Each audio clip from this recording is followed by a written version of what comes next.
Dave from the Redneck Garage. Well, it's a great day today, and we're going to be working on getting the motor put back in the frame. I've got to drop down in there.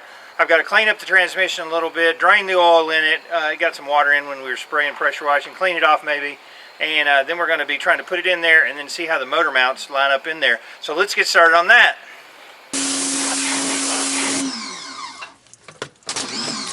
Looks good. Alright, I've been cleaning it. It looks a lot better. I put a little more grease on that before I put it back together, but you know, it gets wet when you're driving a little bit. I can tell that this transmission's been apart. You can see the silicone right here. I don't know how long ago. So hopefully they did a good job rebuilding it. That would be nice, that once I put it in and put the engine in, that it works.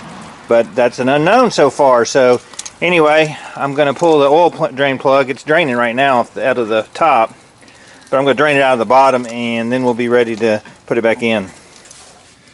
So I got a new transmission mount. I'm going to go ahead and mount it while I got it up on its side, and then we'll be ready to pull the drain plug and drain it, and then it'll be ready to mount up to the engine.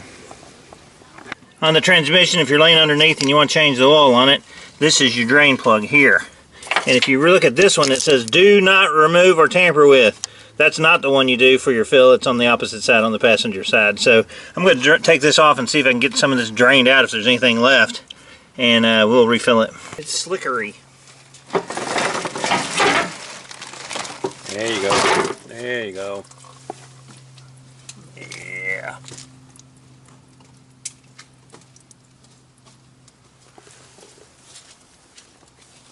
I'm letting it drain pretty well before I put the plug back in it. I got to put a bolt in this motor mount and put the rest of the pieces on.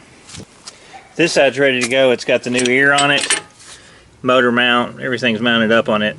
And it's ready to sit on the frame. So that looks good. Alright. Got my motor mounts ready to go, and I've got the motor sitting in there. The transmission is in the holes where it's supposed to go. So I'm going to start lowering and see if we can get it to go in where it's supposed to be. And then I'll race it up and put the motor mounts back on it. Buck. Alright. Alright, so, and I took the motor mounts off so they're not hitting anything.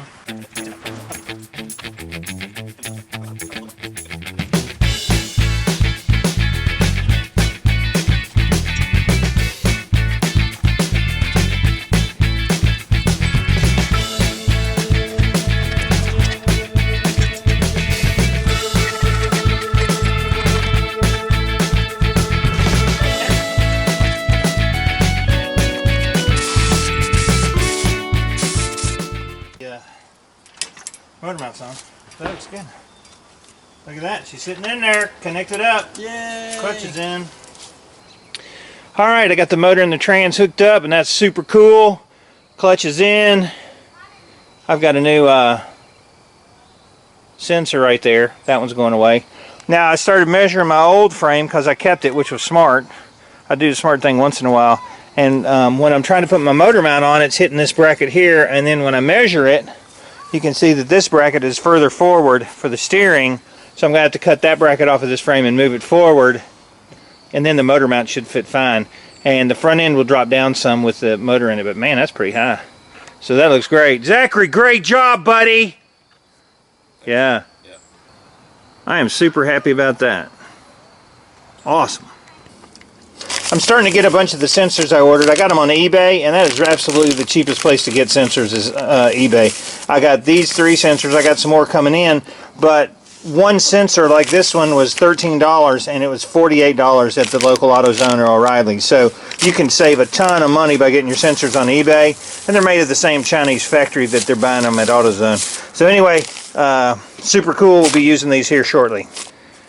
One reason it looks like it's at a really funky angle, that the motor's way high, is because I have the whole front end built, and the rear end I don't even have the springs in because it's going to roll underneath the cab, and I figured I'd leave those off just to give me a more clearance, and then I'll go ahead and put the springs in and stuff while it's underneath the cab. So that's why it looks like it's at an angle. But I could turn the camera like this and it looks straight. Alright, man, I am super happy with that. The motor is now mated back up with the transmission with a new clutch on it. I'm going to have a Strongbow hard apple cider honey, which I don't know what this thing tastes like. I just bought it in an assortment. Kind of sweet. Anyway, After working on this, I don't care what it is. I'm ready for a drink. Super cool.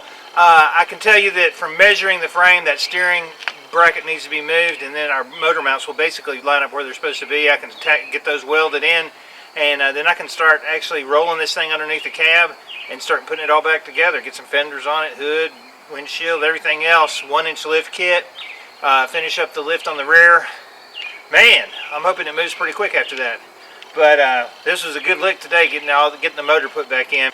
Getting those motor mounts back on will be the next just a little hurdle to get over. And once those are on, then it's clear sailing from there. And then just assemble the brake lines and just all the little stuff that will be super cool. Gas tank, fuel lines, all that stuff. I'm thinking in my head, which is bad. Anyway, I am super excited today that we got that in, and it's a kind of a milestone for me to get that motor sitting back in the frame where it's supposed to go, and just like the motor mounts. I'm David from the Redneck Garage. Keep turning wrenches.